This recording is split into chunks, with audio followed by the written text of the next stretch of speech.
Assalamualaikum warahmatullahi wabarakatuh. Innal hamdalillah wa syukurillah la haula wala quwata illa billah amma ba'du. Para asesor, para pemirsa yang berbahagia, perkenalkan nama saya Hatip Rahmawan, MAG, dosen prodi Ilmu Hadis, Fakultas Agama Islam Universitas Ahmad Dahlan. Kali ini saya ingin menyampaikan sebuah video sebagai salah satu syarat untuk mencapai sertifikasi dosen dan sebagai bukti unjuk kerja dari Tridharma Perguruan Tinggi khususnya pada bidang pengajaran. Nah, kali ini saya ingin mengilustrasikan mata kuliah software hadis, yakni salah satu mata kuliah wajib yang harus dikuasai oleh mahasiswa ilmu hadis, karena mata kuliah ini merupakan salah satu kompetensi yang harus dikuasai oleh mahasiswa ilmu hadis. Nah, mata kuliah ini terdiri atau memiliki bobot 2 SKS ya, dengan pertemuan 14 kali, 7 kali untuk teori dan sisanya 7 kali untuk praktek. Nah, hal-hal yang harus dicapai dari mata kuliah ini adalah satu, mahasiswa dapat menguasai fitur-fitur ya software hadis ini. Terus tentu saja ya mahasiswa juga harus mampu ya, menginstal ya, software ini di aplikasi Microsoft Windows ya, Windows terbaru, Windows 11. Berikutnya yang paling berat adalah mahasiswa diminta bisa mengaplikasikan software ini untuk melakukan proses pelacakan kualitas hadis, kemudian melakukan pencarian syarah, dan yang terberat adalah mengimplementasikan software ini dalam kajian studi hadis tematik. Nah, berikutnya adalah proses dan metodenya ya, selain ceramah interaktif, demonstrasi, saya juga menggunakan project based learning ya, memberikan mahasiswa kasus, terutama kasus-kasus yang berkembang di media sosial, lalu kita potret dalam perspektif hadisnya, kemudian mahasiswa melakukan analisis ya, bagaimana menelaah hadisnya sahih atau tidak dan memberikan syarah-syarah, sehingga syarahnya juga diminta lebih aktual ya, lebih kontekstual dengan keadaan sekarang. Sehingga betul-betul mata kuliah ini mampu menjawab kebutuhan dan kebutuhan terhadap pemahaman Islam yang betul-betul kontekstual dan aktual di era kekinian seperti itu. Adapun bobot penilaiannya ya, itu kita ambilkan dari tugas ya 10%, lalu kemudian kita ambilkan dari presentasi 10%, 20%, mohon maaf. Kemudian kita ambilkan lagi dari mid semester ya 30%, kemudian sisanya kita ambil dari ujian akhir sebanyak 40%. Nah, adapun proses referensi, adapun referensi yang dipakai itu buku saya sendiri, karena memang belum kita temukan buku-buku lain yang membahas software ini, yaitu buku studi hadis digital ya, penggunaan software Jawami Al-Kalim ya, dalam kajian hadis seperti itu. Mungkin demikian saja yang bisa saya sampaikan, semoga video ini bermanfaat buat kita semua. Assalamualaikum warahmatullahi wabarakatuh. Assalamualaikum warahmatullahi wabarakatuh. Waalaikumsalam warahmatullahi wabarakatuh. Innalhamdalillah wa syukurillah la haula wala quwata illa billah amma ba'du. Mahasiswa semua yang berbahagia, alhamdulillah kita bisa bertemu di perkuliahan software hadis. Ya, sudah punya buku saya? Ini saya nulis sendiri dan kita akan pakai buku ini untuk proses pembelajaran hadis gitu ya. Nah, software yang kita bahas adalah Jawami Al-Kalim. Ini software dari beberapa software hadis, menurut saya yang paling qualified itu ini ya, software Jawami Al-Kalim. Mulai dari kitab hadis, syarah, kemudian fikih, ya, ada juga mu'jam juga ada di dalam. Jadi memang diciptakan untuk menelaah hadis. Nah, kuliah software hadis ini salah satu mata kuliah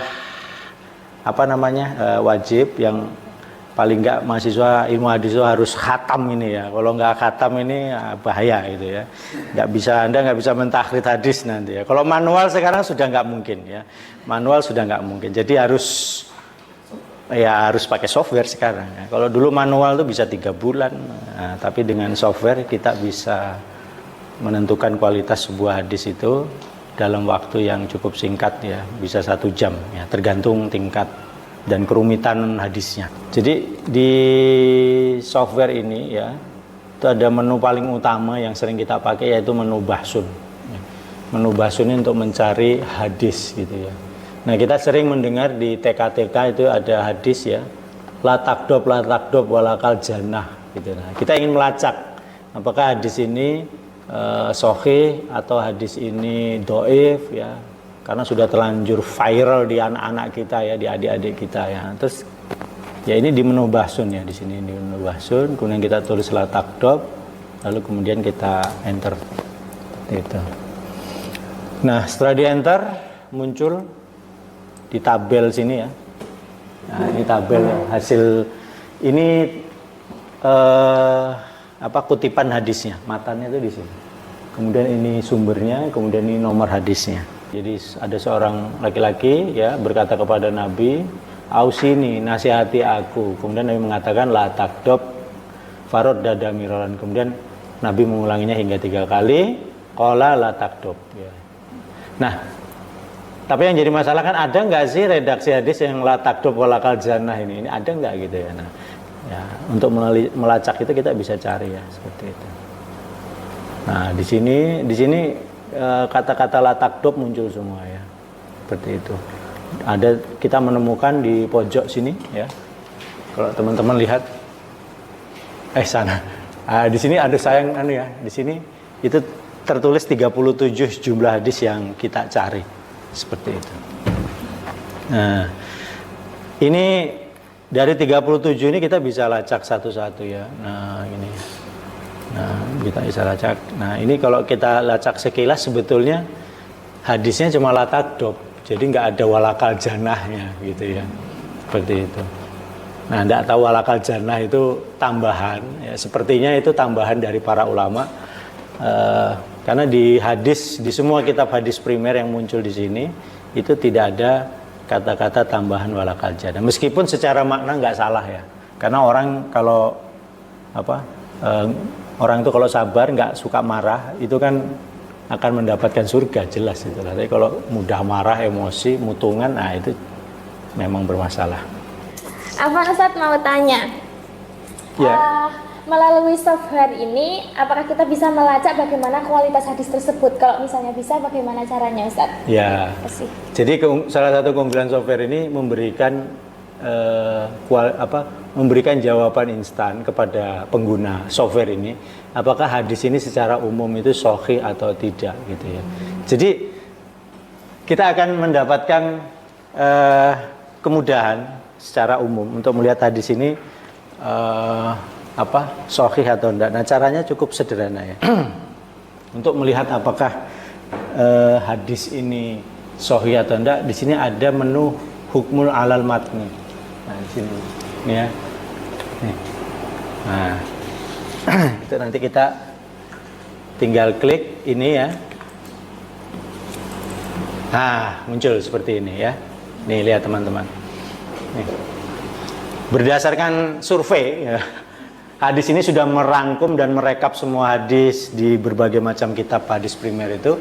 Setelah dirangkum ya, itu ternyata tingkat kesohihan hadis yang kita klik tadi, yaitu tentang la takdob itu ya, la takdob ausini gitu ya, tentang seorang pemuda yang minta dinasihatin itu sohihnya 25%, hasannya 28%, dan yang doif 38% gitu ya. Jadi ini kesimpulan dari hasil pelacakannya gitu ya. Nah, kalau kita mau lihat kok bisa sih muncul hasil seperti ini, sebetulnya itu bisa kita lihat dari sini ya. Di sini kita bisa membuktikan itu ya. Di sini ada menu asanid ya, di pojok itu ada menu asanid. Kita klik. Nah, itu kita klik aja kulu asanid sini ya. Kita klik. Nah, di sini menu ini ya, ini fungsinya untuk merekap semua jalur periwayatan tentang hadis yang kita lacak tadi. Nah, di sini kelihatan ya jalur-jalur sanadnya. Banyak banget ya. Banyak banget ya. Nih, tuh lihat. Ini kalau dikecilkan nih tuh. Ya, ini dalam Sahih Bukhari ya. Di sini ada keterangan kitabnya, sumber kitabnya. Sorry. Ah, ini. Ini ada sumber-sumber kitabnya ya di sini ya. Mulai dari kitab yang terkenal maupun sampai yang nggak kita atau jarang kita dengar itu ya. Nah, ini kayak ya, Majalis Amali. Ini kan jarang kita kenal. Nah, kitab apa ini kan? Seperti iya, kitab hadis gitu ya. Cuma emang jarang terkenal ya. Sampai yang terkenal gitu ya. Nah, tadi ada 8 apa? Berapa persen tadi anunya? 38. 38% doifnya kan? Nah, itu kelihatan di sini. Ya, ini kita lihat nih. Yang berwarna-warna biru, ya, biru muda, biru ini itu menunjukkan bahwa jalur sanadnya itu doif. Izin bertanya Ustaz. Ya, silakan. Software ini tuh selain untuk mencari hadis bisa digunakan untuk apa aja ya Ustaz? Ya, gitu. Nah, kita bisa melihat secara detail kualitas perawinya. Ya, caranya gimana ya? Caranya tinggal klik aja. Gitu. Nah, begitu diklik, ya dia muncul menu tambahan. Ah, di sini sudah dijelaskan profilnya. Ya, mulai dari apa ini? Kunyah, kemudian nama apa ya? Nama bekennya gitu. Kalau di sini Ismul Masyhur ya. Ini nama bekennya gitu. Terus dia tinggal di mana, kemudian sanatul miladnya kapan, lahirnya kapan, bahkan wafatnya juga ada ya, sanatul wafat gitu. Di sini ada tulisannya rutbah. Rutbah ini kesimpulan para ulama dari sosok perawi ini ya. Ini dikatakan di sini tertulis sikoh ya. Nah, sikoh itu berarti memang kredibel, bisa dipercaya gitu. Nah, sekarang kita lihat ya. Kalau ini kan jalurnya yang sahih ya, kita lihat yang doif ya. Yang doif ini kita bisa munculkan juga hadisnya. Ini ada hadisnya juga ya tentang latakdob ya. Nah, di sini ada perawi yang doif ini. Namanya Muhammad Ibnul ya Rubai ya. Nah, kita lihat tuh. Nah, di sini tertulis majhul. Majhul hal itu maksudnya adalah orangnya itu tidak terkenal. Gitu ya. Ini jadi ada seorang perawi yang nggak dikenal oleh para ulama hadis ini. Ini siapa ya? Racetol gitu. Iki sikoh apa enggak kan enggak tahu. Nah, dalam teori sanad kalau ada perawi yang enggak jelas itu mesti didoifkan. Ya, selain itu kita juga bisa melihat dari komentar ulama. Nah, di sini ada menu jarh wa ta'dil ya. Di sini ada diklik aja. Nah, muncul di situ ya. Gitu. Nah, ini ada komentar ya. Ya ini kenapa perawinya tadi enggak, ya ini komentarnya enggak jelas ya. Ya karena memang enggak dikenal, jadi orang enggak bisa komentar gitu. Maksud komentari yang enggak kenal gitu. Nah, coba kita lihat kasus yang lain. Nah, ini misalnya ya. Kita lihat jarh wa ta'dil tuh. Nah, di sini para ulama memberikan komentar-komentar ya. Di sini ada yang pertama situ ada Abu Ahmad Ibnul Jurais ya. Abu Hatim juga komentar di sini. Nah, laisa biqawi. Jadi perawinya nggak kuat. Kemudian kana layah disu anhu. Nah, jadi jangan sampai kita meriwayatkan darinya gitu ya. Mungkin ada masalah apa gitu ya. Nah, di sini kita bisa melacak ya. Ada 11 orang ahli hadis ya. Ulama hadis, tokoh hadis yang memberikan komentar negatif dari perawi ini gitu ya. Nah, karena di sini ada lagi yang mengatakan kana yukadzib ya. Sungguhnya dia tuh suka berbohong. Sudah kalau seorang perawi sudah dapat kriteria seperti itu udah nggak bisa dipakai hadisnya. Ustaz mau tanya lagi Ustaz. Oke, ya silakan Mas Maulana. Tadi udah ada jarh ta'dil dan lain sebagainya. Kalau melihat tadi profil sebagian udah dijelaskan, tapi kalau kita mau mengetahui siapa muridnya atau gurunya itu bisa nggak sih? Nah, di software ini ya itu kita dimudahkan untuk melacak itu ya. Nah, tadi kan kita klik ini ya. Klik ya. Abu Sholih. Nah, benarkah Abu Sholih ini dia berguru sama Abu Hurairah gitu ya. Nah, di sini kita tinggal klik aja suyuh. Nah, di sini ada menu suyuh ya. Teman-teman semua klik. Nah, jadi suyuhnya Abu Sholih ini itu ada 72 orang. Nih ya, 72 orang. Nah, di list aja. Nah, ini ketemu ya. Berarti masuk list ya. Jadi ada nama Abu Hurairah. Berarti memang benar dia berguru kepada Abu Hurairah. Seperti itu. Nah, terus kita kemudian melacak lagi, apakah dia punya murid yang namanya tadi itu, ya. Nah, ini ya. Abu Sholih ini punya murid yang namanya si siapa ini? Sulaiman. Ternyata Abu Sholih punya murid 192. Gitu ya. Nah, di sini ada nggak nama Abu Sulaiman? Ya, ini harus dilihat pelan-pelan ya, jangan buru-buru ya. Ya benar ya. Ah iya. Nah, ini ketemu ya. Nah, ini. Ya benar ini. Jadi ketemu ya. Jadi memang betul yang bersangkutan ini ketemu gurunya Abu Sholih tadi itu. Nah, jadi selalu ada relasi hubungan guru murid sampai terakhir, sampai ketemu kepada Bukhari ya, Bukhari, Tirmizi dan sebagainya ya, Muslim itu mesti tersambung seperti itu. Jadi gitu Mas Maulana ya, jadi kita bisa melacak hubungan relasi guru murid. Nah, kalau sudah tempat ketemu, wafat dia hidup sezaman, kemudian relasi guru murid ketemu, nah berarti dia tersambung sanadnya. Nah, kalau tersambung sanadnya itu, kemudian dari perawi itu juga kualitasnya bagus, maka dia menjadi hadis sahih. Ya. Oh ya, izin nanya Ustadz. Kalau tadi sebenarnya pertanyaan di awal itu ingin menanyakan fitur untuk mengetahui kualitas rawi dan alhamdulillah ternyata sudah terjawab Ustadz, dan ternyata sesimpel itu gitu, tinggal klik rawinya udah langsung dijabarkan, termasuk komentar ulama dalamnya. Nah, yang masih saya bingungkan itu Ustadz, yang pengen saya tanyakan kembali itu terkait dengan fitur untuk mengetahui kitab-kitab hadis gitu Ustadz. Ada nggak ya kira-kira di software ini? Oh, untuk mengetahui jumlah? Iya, termasuk jumlah mungkin. Oke ya, oke. Tadi Masnya kan tanya berapa jumlah sumber. Nah, ini kalau ingin tahu detailnya sumber dari software ini dibagi menjadi 1, 2, 3, 4, 5, 6, 7, 8, 9, 10, 11, 12, 13, 14, 15, 16, 17, 18. Ada sekitar 20 kategori ya. Nah, ada 20 kategori dan setiap kategori itu kalau di total jumlahnya di pojok itu ada tulisan 1.400 kitab. Ya, 1.400 kitab. Jadi nggak main-main ini.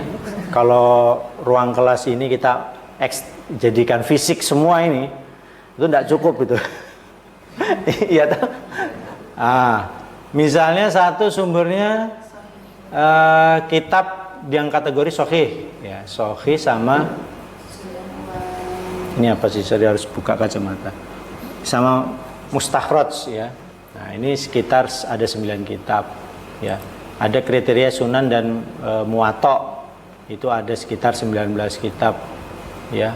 Ada kitab dengan kriteria musonaf, itu ada 4 ya. Ada mu'jam, paling banyak mu'jam nih Mas. Mu'jamnya ya itu ada 94 ya. Kemudian kitab yang lain ya. Bahkan ini juga ada kitab tafsir ya. Ada juga kitab tafsir. Jadi hadis-hadis yang berhubungan dengan tafsir tertentu itu, nah di sini nanti keluar ada tafsirnya seperti itu. Oke, gitu teman-teman semua ya. Saya pikir tidak ada yang perlu dipertanyakan ya. Nanti kita akan masuk lebih detail lagi dengan proyek-proyek kelompok ya. Nanti kita akan bagi beberapa kelompok untuk menyelesaikan masalah-masalah ya, masalah-masalah hadis seperti itu. Oke teman-teman semua, terima kasih atas partisipasinya. Kita akhiri dulu pertemuan kita hari ini ya. Mudah-mudahan yang singkat bermanfaat. Amin.